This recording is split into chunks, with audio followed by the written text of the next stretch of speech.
মাছ ও বাঙালির সম্পর্ক বহুকালের, তাই বলা হয় মাছে ভাতে বাঙালি।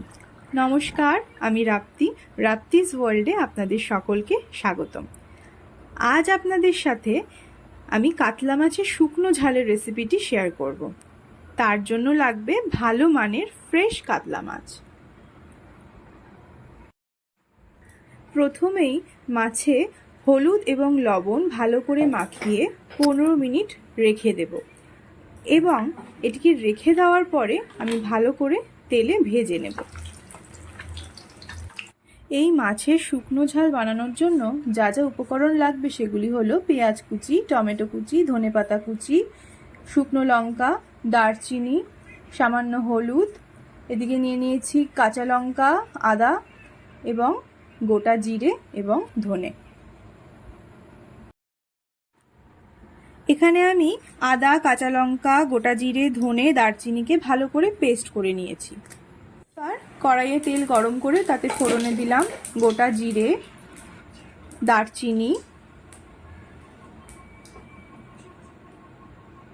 শুকনো লঙ্কা দিয়ে ভালো করে নেড়ে চেড়ে নেব।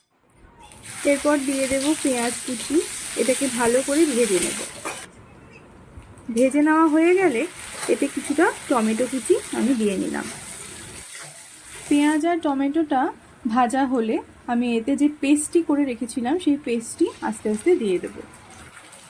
এরপর ভালো করে নেড়ে চেড়ে এটাকে কষিয়ে নিতে হবে।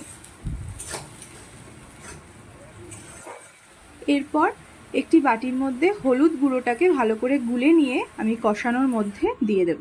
জলে গুলে এভাবে হলুদটা দিলে হলুদটা পুড়বে না। একইভাবে আমি লঙ্কার গুঁড়োটাও এর মধ্যে একটু দিয়ে দেব, আপনারা চাইলে নাও দিতে পারেন। আমি এখানে কষানোর সময় একটু সামান্য লবণ দিয়ে নিচ্ছি, তাহলে কষানো থেকে তাড়াতাড়ি তেলটা ছেড়ে আসে এবং পেঁয়াজের কাঁচা গন্ধটা আসে না। যে কোনো মশলা কষানোর সময় আমি একটু সামান্য সময়ের জন্য ঢেকে দিই, এতে কি হয় তাড়াতাড়ি কষানো থেকে তেলটা ছেড়ে আসে। দেখুন তেলটা কি সুন্দর ছেড়ে গেছে। এরপর আস্তে আস্তে এটাকে নাড়িয়ে চাড়িয়ে নিয়ে আমি এর মধ্যে একটু উষ্ণ গরম জল দিয়ে দিলাম। ঝোলটা ফুটে ওঠার পর আমি এখানে একে একে মাছের পিসগুলো দিয়ে দেব। তারপর 5 মিনিটের জন্য এটাকে ঢেকে দেব। ঢেকে দিলে মাছের মধ্যে মশলাটা ভালো করে ঢোকে। 5 মিনিট পর ঝোলটা একটু টেনে গেলে আমি এখানে ধনেপাতা কুচি দিয়ে দিচ্ছি। আজকের একটা টিপস হলো, যে কোনো মাছের ঝোল রান্না করার সময় ঝোলটা যখন ভালোভাবে ফুটে উঠবে তখনই আপনারা ভাজা মাছটা দিন, তবেই মাছটা খেতে ভালো লাগবে। এখানে মাছের শুকনো ঝাল রেডি। আমার এই ভিডিওটি আপনাদের কেমন লাগলো তা আমাকে কমেন্ট করে জানান।